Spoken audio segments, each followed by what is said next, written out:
Okay. So I spent a decent chunk of last week watching through Mobile Suit Gundam, the 8th MS team. And 8th MS, I'll probably just call it that. I might call it 8th MS team or 8th team. We'll see. But 8th MS has the distinction of being my least favorite Gundam project that I have finished.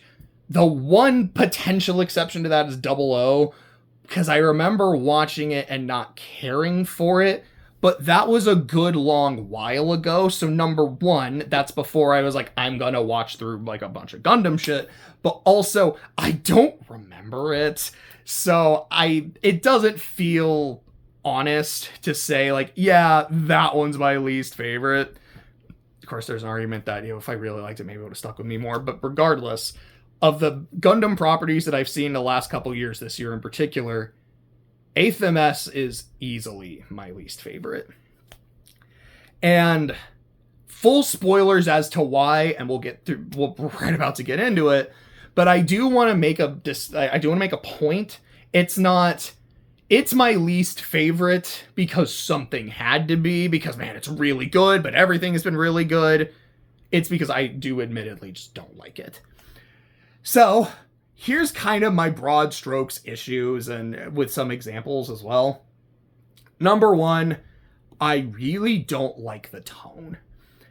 The first half, to me, it feels more like a shonen series than a real Gundam show, but not in the fun way where G Gundam does. Like, G Gundam is just over-the-top, goofy insanity, where one of the most memorable scenes, probably the most memorable scene to me, is, surprisingly, it's not all, like, my love, my anger, and all my sorrow. That's number two. It's Master Asia going, I will become undefeated of the East, North, South, West, and Central. I will become Super Asia. The word Super Asia just fucking appear on the screen. This is dumb. This is insane.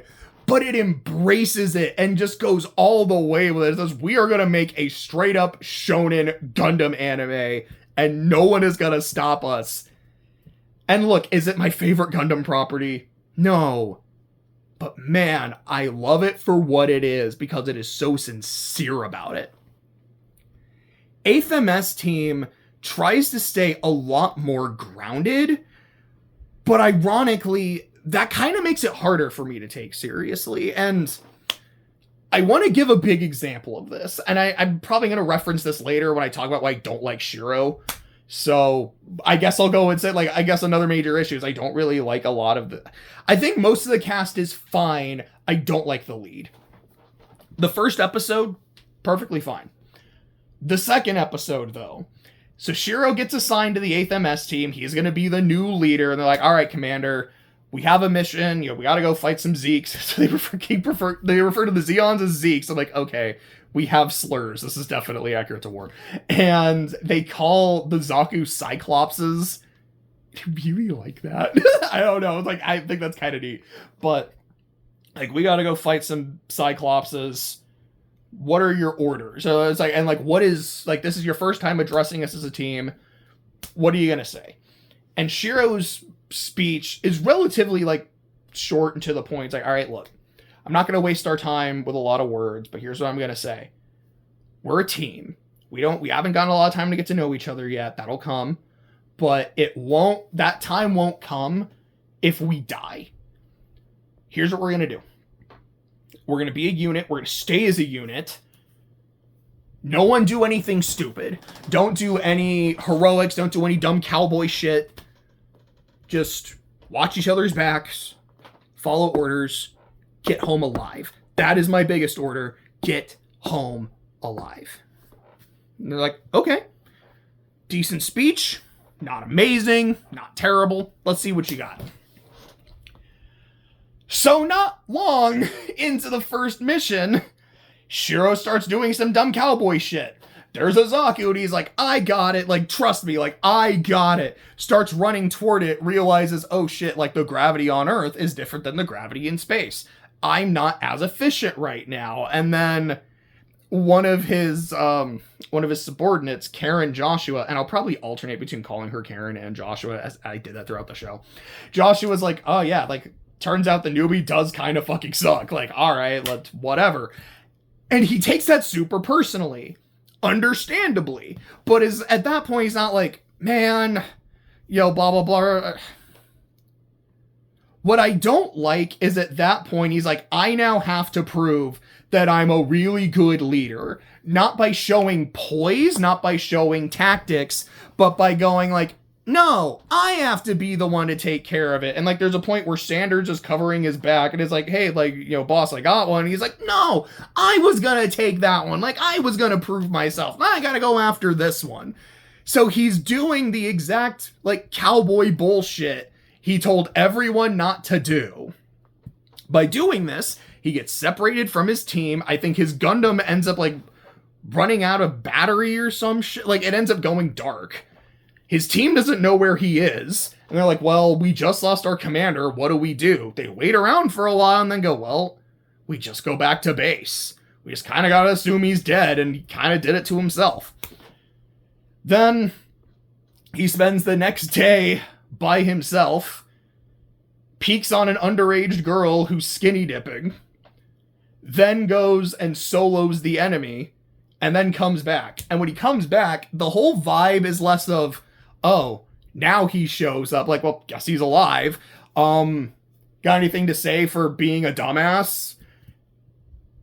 There's no real accountability for it. He just kind of shows back up. They're almost like, huh, he showed back up. Maybe there's something to this newbie after all. I'm like, no.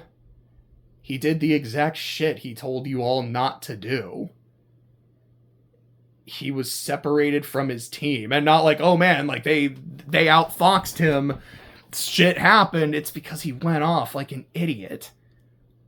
Why? I don't know. Why is the tone of this supposed to be like, yeah, we should like this dude? I don't know, this didn't work. And then the next episode, he plans an ambush against like some, what was it, like some Xeon pillboxes and like some Zaku's. Like, here's what we're gonna do. We're gonna have one person like sneak around and hit them from the top, while everyone else hits them from the bottom. And we're gonna hit them with a war on two fronts, because they're gonna be focused with y'all. They're not gonna see the person up there. I will volunteer for this. I'm like, okay. This is it's a bit of a dangerous strategy, but I can see the merits. And this feels less of like, I'm going to do some dumb cowboy shit, and more like, no. Like this, there's a genuine strategy. We're talking through it. Okay.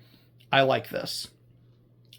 Then it becomes very clear that the reason he volunteered for this mission that he came up with is less because, man, this is a really good strategy, and like, as the leader, I will take like the most responsibility, so give me the dangerous thing, because I don't want to put someone else in that situation. It's, man, I really hope I see that girl that I saw the other day. Then he sees her like in front of the Gundam. So I'll be honest, I'm a little confused about what happened here. Because I'm like, what I believe happened is he saw her, opened the hatch to talk to her, and then all of her allies jumped in, kicked his ass, and he got carjacked. But surely that's not what happened. Surely they somehow opened the hatch. Surely they must have done something to open it. And it's not just because he thought, here's a pretty girl that I saw naked the other day.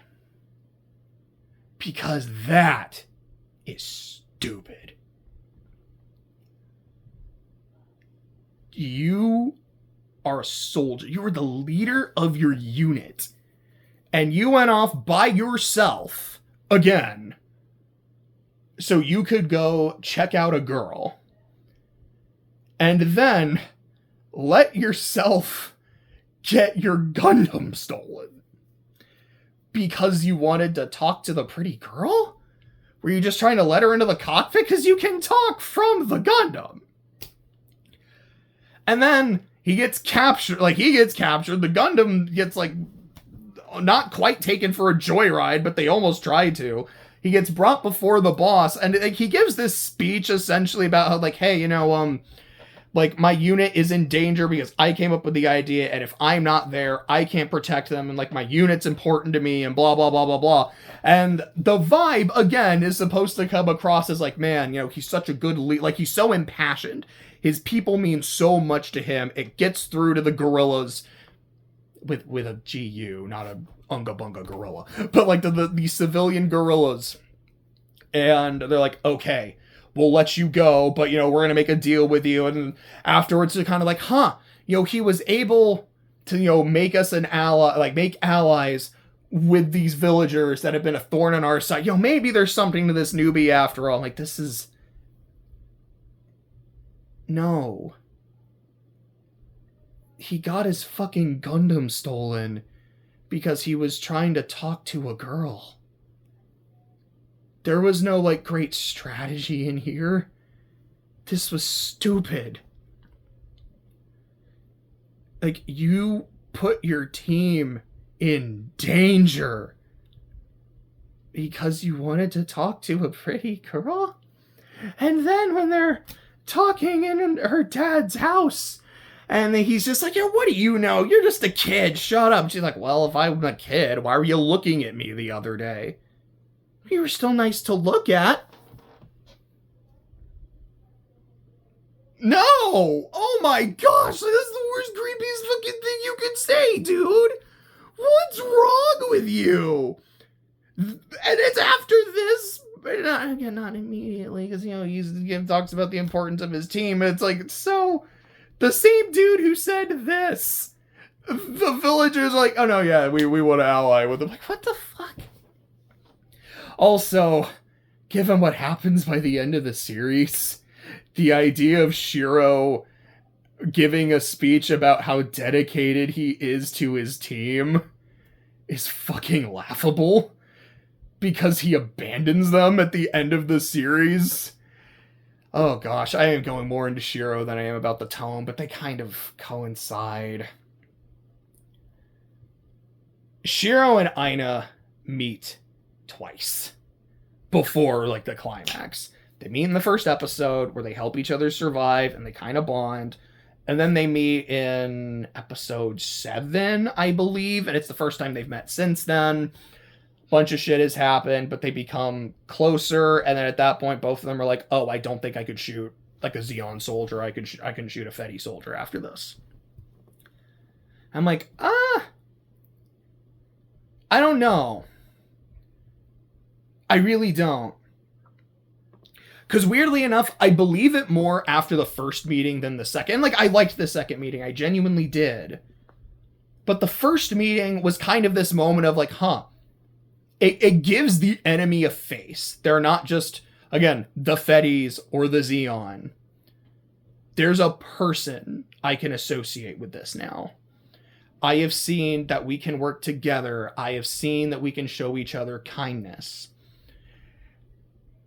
Because after the second meeting, Shiro's like, I can't shoot a Zeon soldier anymore. And you see the difficulty with that. And by the way, episode 8 is the best episode in the series. Like, I think I have some notes about that a little bit later, but I'll get to it. I don't mind the idea of the hesitation.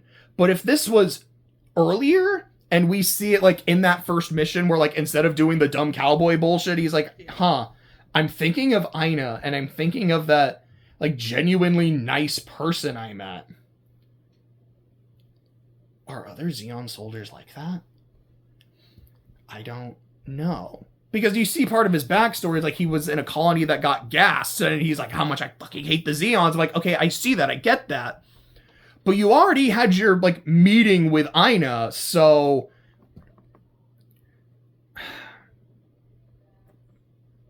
I feel like I'm going a little all over the place. Because honestly, that's how I felt watching this show.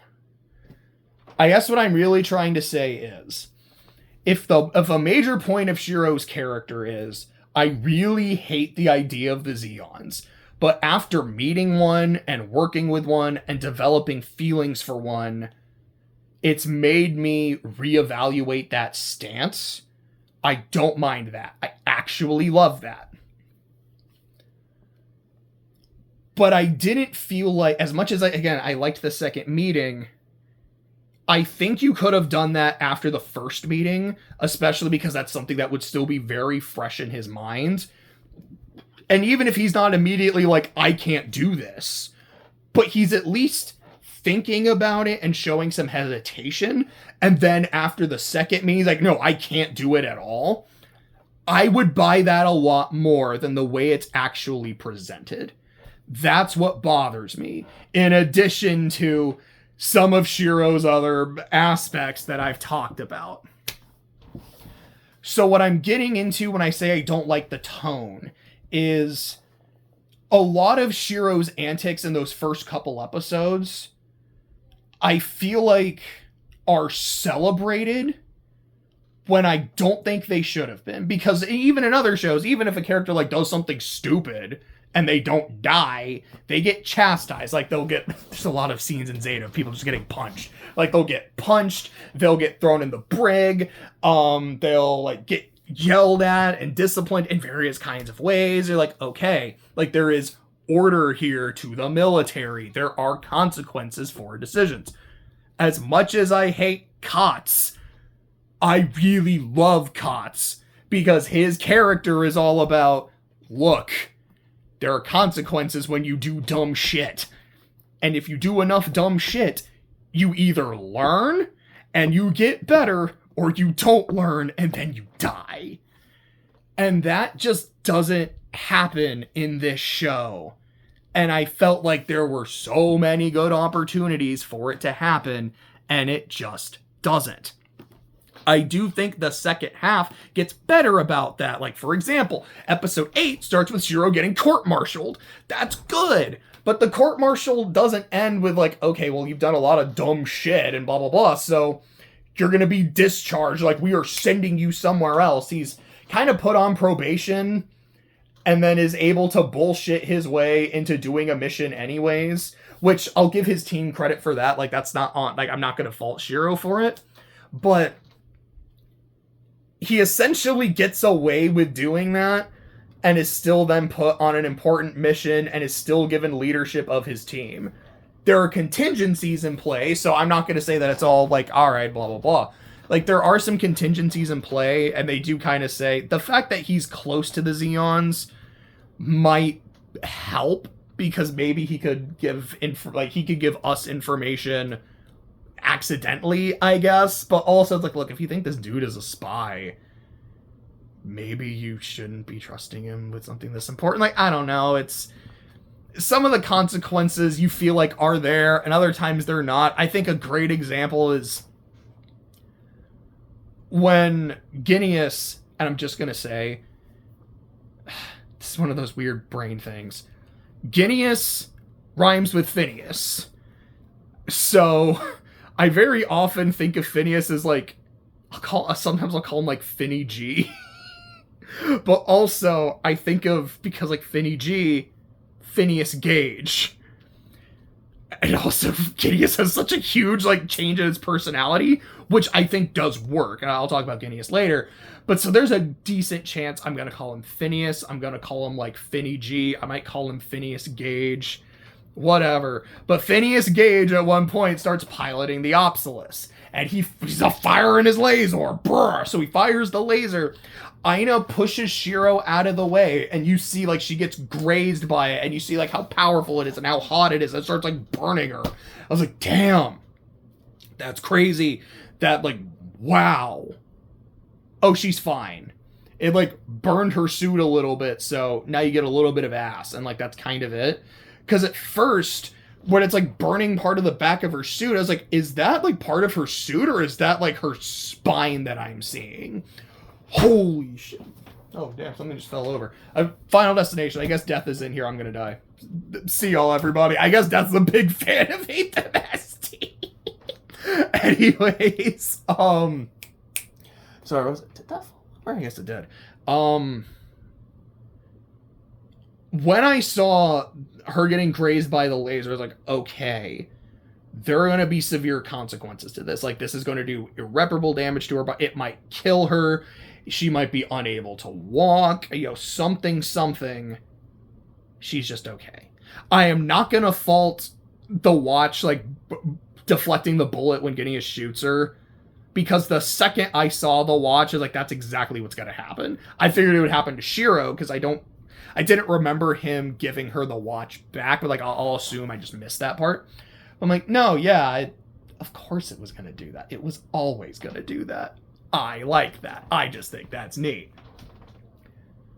But I feel like there are moments in the show where there should be consequences, and there aren't, or they're really not that bad. I guess another example is like when Elidor and Mikkel, I can't wait to talk about Mikkel. When Elidor and Mikkel go off on their like stupid little thing, and like, okay, they just got captured. That's a good consequence. They're going to get executed for being enemy soldiers via firing squad. That's a good consequence. But they're able to escape. Okay, like I'll buy that. Okay, they just jacked an enemy Zaku. Cool. Elidor doesn't want to... What I thought was happening, because they say in a later episode, it's like, no, he was intentionally trying to get himself shot so he could get removed from the front lines and like meet some hot nurses. Like, oh, okay. I thought it was something where he's like genuinely claustrophobic, and so he didn't want the hatch closed. And like, but that also doesn't make sense because he's in the tank all the time, so I don't know.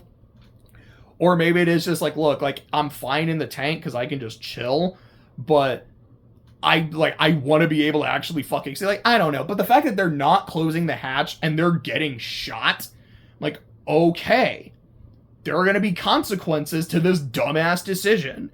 And you see him freaking out later as, you know, Karen has to do surgery on him. He's like, please don't amputate me. I'm a musician. I need my hands. I need my arms. I don't want to lose my legs either. Please, please, please. Like, if he died from his stupid bullshit, great consequence. If he did get amputated, great consequence. Instead, it's just like, oh no, yeah, like he got shot and he's just going to go to the hospital. He'll be fine. He'll be back later. And later it's like, oh yeah, he did that on purpose. Isn't that great? Like, the show is dumb. Like, this is the shit that just makes me mad. I don't like this. Let's see. I've talked about Shiro. Let's talk about Aina. One of my favorite, like unironically, one of my favorite moments in the entire show is a moment with Aina. She's talking to Norris, who fucking rules. I love Norris. But she's talking to Norris, and she's like, you know, I've always seen you as a father figure. And to me, it was kind of implied that he had romantic feelings for her. And so he just starts laughing, and he's like, and to him, it's kind of a combination of, I'm glad to know that I'm important to you, but also, I never had a chance. Got it. But I'll tell you what. As a father figure, a father is supposed to protect his children. So I'm going to go out there again and I'm going to protect you. You're trying to escape. You're trying to get like your civilians evacuate, like the hospital ship. I will give you time. If I die, I die. No, I died for a good cause. And you see a scene of him like walking side by side with his mobile suit. I'm like, that's stupid, but it's neat, so I'll let it slide. And he goes off, and you've got Aina sitting by herself, just like kind of stewing on this. Like, Norris is out there because of me, because of our connection, our relationship, and me wanting to save all these lives. I put him out there. If he dies, and I can't lose him, but if he dies, that's on me. But I swear, he will not die alone. And there is this venom in her eyes when she says that. I was like, ooh, this is gonna be good. And then he dies, and she's piloting the Obsolus with Finny G. Sorry, it's just so goofy to call him that. But yeah, like, Phineas is behind her as she's piloting the Obsolus, and she's got that look in her eye because she knows that Norris is dead. Like, okay, I'm here to do business. And like, when she sees that the shit that Ginius is doing, all the soldiers he's killed, all the people he's killed, because he's just lost it at this point. And she's not like, brother, what's wrong with you? Like, she's not herself anymore. It's just, really? Okay. Fine. You want the Obsolus up and running? Let's go. I got business too. And I was so excited to see what was going to happen. And now that she's here with her crazy ass brother riding shotgun, I guess shotgun would be next to you, not behind you. I guess that's more like, I don't know, rifle. But like her brother's right behind her. She's in the pilot seat, just full of rage. And she doesn't kill anybody. She's like firing to show her power, but not to actually hurt anybody. And it's still like giving speeches about like peace and ceasefiring. I'm like, I should love this, and I don't, because this is the kind of optimism that Unicorn is all about. And Unicorn is my favorite Gundam property. Like, I've described Unicorn as like, this is Kingdom Hearts in the best possible way. I should love this. Because you could see it as like, okay, like, you know, after losing Norris, I want to be better. It's like, I'm going to pilot it, so my crazy brother doesn't. It's like, I get it. And it shows like her real dedication to wanting peace and to be a better person and blah, blah, blah, blah, blah. It's like, it's there. But I'm sorry, you can't have a scene of her, like, I don't know, it kind of reminded me of that one, like, image of that angel. Like, there's this famous painting of an angel just, like, posing, and you see the, like, its eye, and I think it's crying, but there's, like, this rage in there, too. And she has that vibe when she says, if he dies, he won't die alone. And then, for all intents and purposes, is, like, content to let him die alone because she's not going to take any soldiers with him. You can't have that and then have this. And then the hospital ship gets destroyed, and she's like, well, like, you know, it's not going to bring anybody back, so I'm still not going to fire the laser. I'm like, I don't know, man. Like, those were your people, and you were working so hard to save them. And yeah, you know, Guinea is fired, so this shit happened. Like, I really? And I think, I don't know. Like I said, I can almost see it. That you do see in her scenes with Shiro as well. It's like, okay, like she doesn't want to fight anymore either. Excuse me, she wants to be more all about peace. She's going against her brother. But that scene about Norris was so, like, it left such a strong impact while watching. And even afterwards, like, it's one of my two favorite moments in the show. The other is probably just kind of the entirety of episode 8. For all intents and purposes, yeah. And it just feels so empty because of the lack of follow-through. And that's how a lot of 8th MS team feels to me. It's like, all right, here's the setup. MC says, don't do cowboy bullshit, and then does it. What's the follow-through gonna be? Is it gonna be he now has to really work hard to earn the respect of his team? Is it he's gonna, like, lose the leadership position because he has stuff to learn too? Is he gonna die and the team is left without a leader and kind of, like, floundering for itself? No, it's fine, and they somehow respect him more for it. I didn't like that.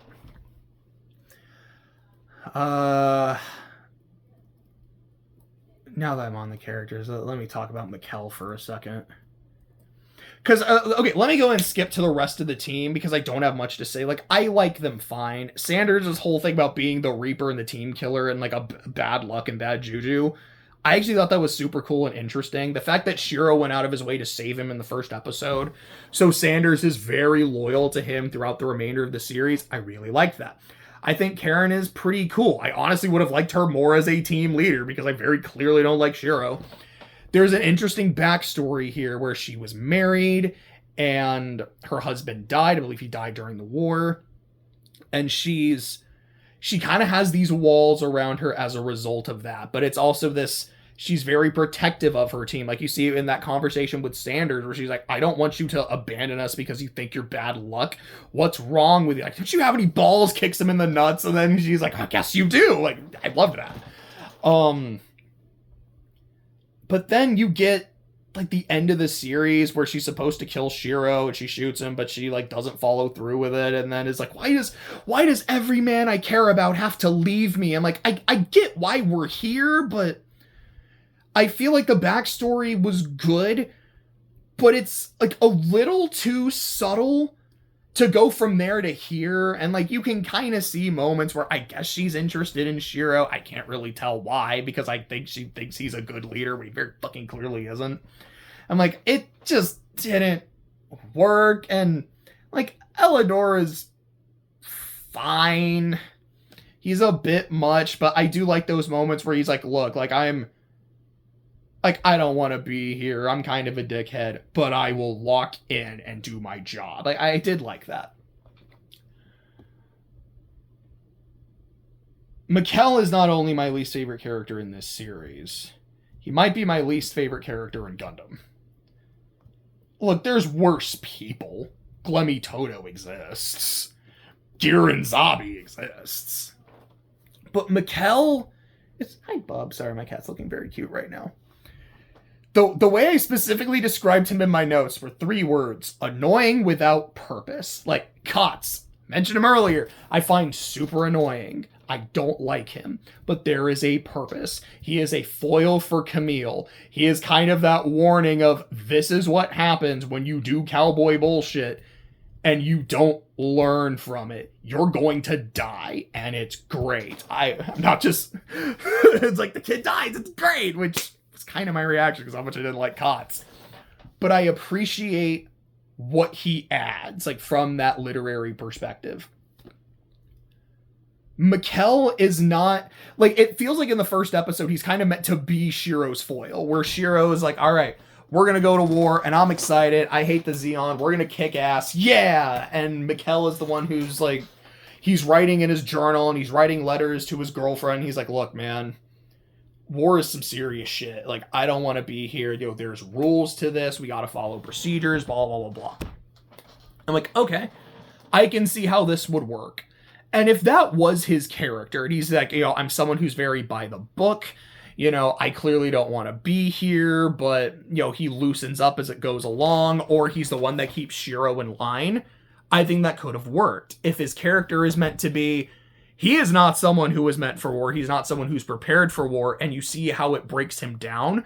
That could have worked. And you do kind of see that in episode 6, when he gets his Dear John letter. I thought that was one of the only times I started to almost kind of empathize with his character. It's like, this is good. I'm not loving it, but like we're getting somewhere. But for most of the series, he's just spineless. And again, it's not like I'm in a war zone and, you know, I can't deal with this. It's more just like, for example, the end of the first episode, he gives his opinion. I don't remember what it was. I think it was just like, damn, Shiro did some dumb bullshit. And then Sanders is like, well, he did it to save me, so fuck you. And then he just goes, oh, opinion withdrawn, sir. Like, oh, he has no backbone. And it's not like opinion withdrawn, sir, where he's like super snarky about it. It's like, no, he's just a wimp. Or whenever they like learn about Sanders being the Reaper, it's Mikkel who's very much like, oh, I don't want to be on a mission with this guy anymore. And like, oh no, now I'm just super scared. And the mission's going fine, but because he's so spooked by this, like he ends up almost fucking everything up. There's a scene where he has to be a decoy and he's just screaming the entire time. And then after the mission is over and the enemy is dead, he's still just screaming. His entirety in the finale. We'll talk about the finale. But you're like, oh, so you didn't really grow or learn at all. You're still just really loud and whiny and annoying. Why are you like this? Or it's like the scene with Elidor, like this is the one that really gets to me. So Elidor's like, hey man, I just learned that my song like is gonna be on the radio, I'm gonna be famous, I'm gonna get royalties, I'm gonna go party. And Mikkel is kind of in stickler mode. And again, if like this was his character, I might have liked him. Or he's like, dude, what are you doing? Like we don't have leave, we don't have leave to go. We have to wait for everybody. You can't do this. And Elidor's like, I don't know, man. Like, I want to be rich and famous. And if you're not partying with me when I get money, I'm not going to give you any. And if Mikkel's thing was, look, he's going to go either way. I should go to keep an eye on him. Because if he's by himself, bad things are going to happen. I know I'm going to get in trouble for this, but someone needs to keep an eye on him. That would work. That would be fine. Instead, he's like, you're going to be famous. Then you might give me money. I should go with you. Come on, dude. We're best friends. Like, okay. He's just not likable. He has, like, nothing to stand on.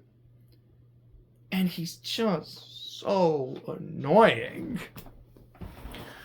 So there's that. I really don't have anything about Kiki. I think there's I just don't have much to say. She can be a little annoying, but she's not nearly as bad as Mikkel.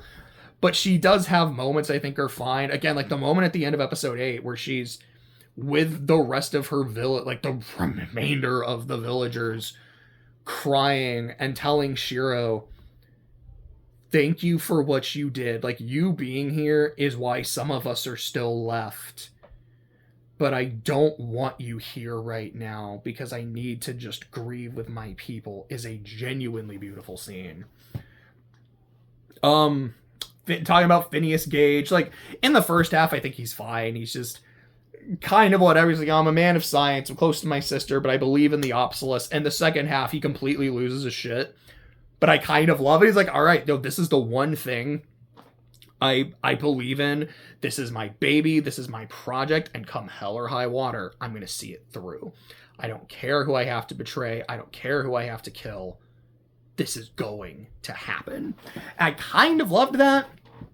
But then at the very end, they try giving him kind of a sad backstory, I guess, where they don't go deep into the details of it. It's like he had a bad relationship with his mom, so I don't know if it was neglect, if it was abuse, it was just like she died, and so he always I don't really know what it was. Again, it's very late and not a lot of attention is put onto it.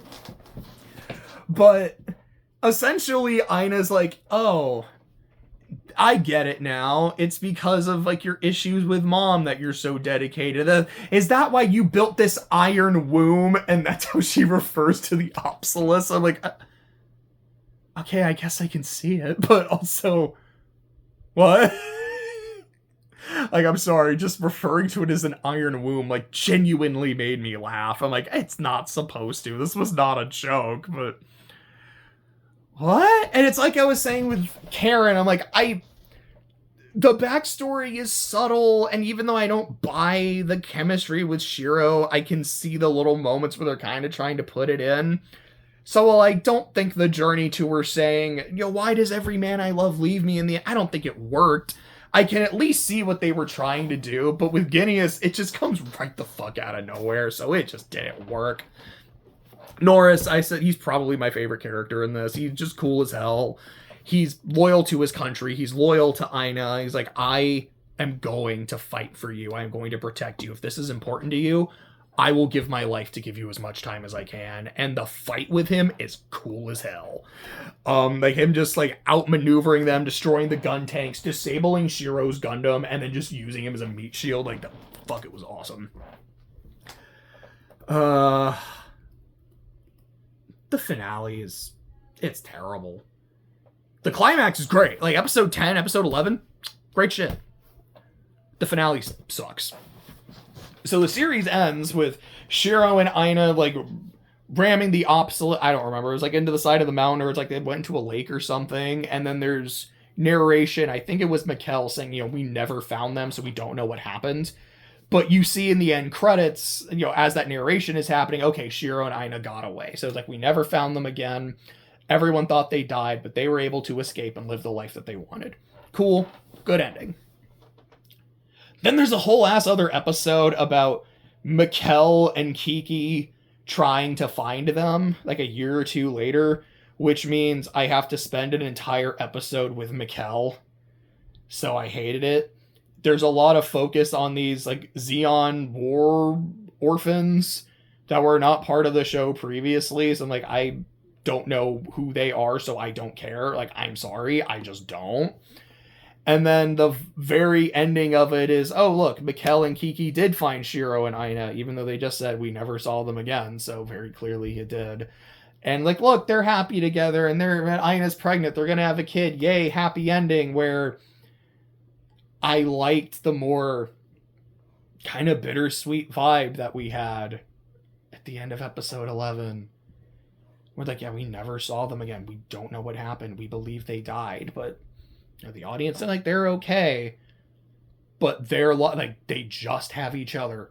Kind of nothing else. And maybe that is all they need. They seem to believe that's all they need. But I like how that felt compared to the, look, everyone's happy, and I had to deal with Mikkel for 20 minutes. It ends on a high note with episode 11. And then they had to go and just ruin the ride.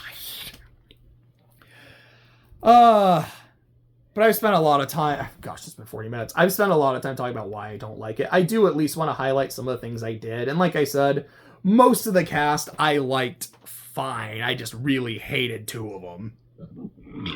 Excuse me. There's some moments with the mechs that are really cool. I love that scene in episode 8 where there's a Zaku like trying to do a jump and the like exhaust of the jetpack destroys a house.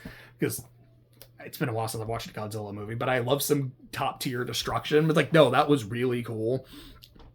Like I said, that moment of Shiro's Gundam just going completely dead, and he's trying to fix it in the middle of a battle, and he has no idea what's going on. It's like at any point the enemy could just kill me, and I don't know why he isn't.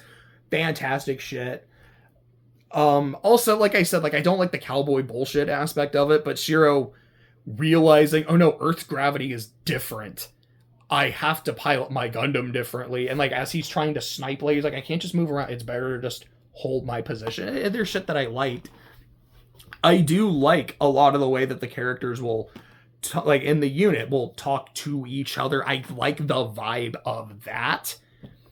I just don't like how accepting they are of a lot of the shit that Shiro does. Like I said, the Norris fight is fantastic, and just the entirety of episode 8. I love that the court-martial has some genuine consequences to it. Like, there's consequences of the fact that he's getting court-martialed. And afterwards, even though he is still allowed to be in the military and go on the big mission, there are contingencies in place. I like, okay, if now we're... yeah. I think Shiro's hesitation about killing Zeon should have been a little earlier in the show since he had already met Ina. But now that he's like, I don't want to do this anymore, I don't think I can, I do like seeing that and him going out of his way to try and save these soldiers and make sure everyone is okay, but he can't because tensions have escalated to that point, and the villagers like, well, we don't want to save the soldiers. We want to kill him. This isn't gonna work. And then he like his plan is so dangerous. His team's like, what are you doing? No, like I understand. You try to want to make things safe for the villagers, but the risk is insane here. It shows that peace really isn't always an option, and even though the enemy can be a reasonable soldier, they might be a likable person. War is war. And that doesn't always work. That doesn't always last. And I think the climax with Norris does that really, really well. But then you get Ina not... then you get Ina not following through on wanting to avenge Norris. And here's the thing. I think I'd be a lot more okay with it if she's like in kill mode. But then she's talking to Shiro, and it's like, oh shit, Shiro's here, I'm kind of getting back into my senses or something. But it just didn't work for me. And like I said, that scene at the end of the episode where Shiro's like, me being here caused all the problems, and Kiki saying, no, you did save people today. This would have been way worse if you weren't here. But I don't want you here right now. I don't want you seeing me weak. I don't, my villagers need to be, with each other. Thank you. But please go. It's a genuinely beautiful moment. So, sorry for a 45-minute ramble. I didn't think it was going to be this long. I didn't think it would be this I think it's mostly coherent, but I could tell there are some moments of incoherency. To sum it up, there are moments of 8th MS that I like. There's some ideas that I think work well, but I often think the execution of the ideas just doesn't quite work. And the biggest culprit of that to me is, number one, the often lack of consequences that I feel like the show has and the tone it creates as a result. And two, I really just didn't like the main character. And while he has moments that I enjoyed, overall, I'm just not a fan of him. So yeah, 8th MS team, of all the Gundam series that I have finished, because I didn't finish Wing, because I did not get into Gundam Wing, so that I have finished and remember, this is easily my least favorite so far.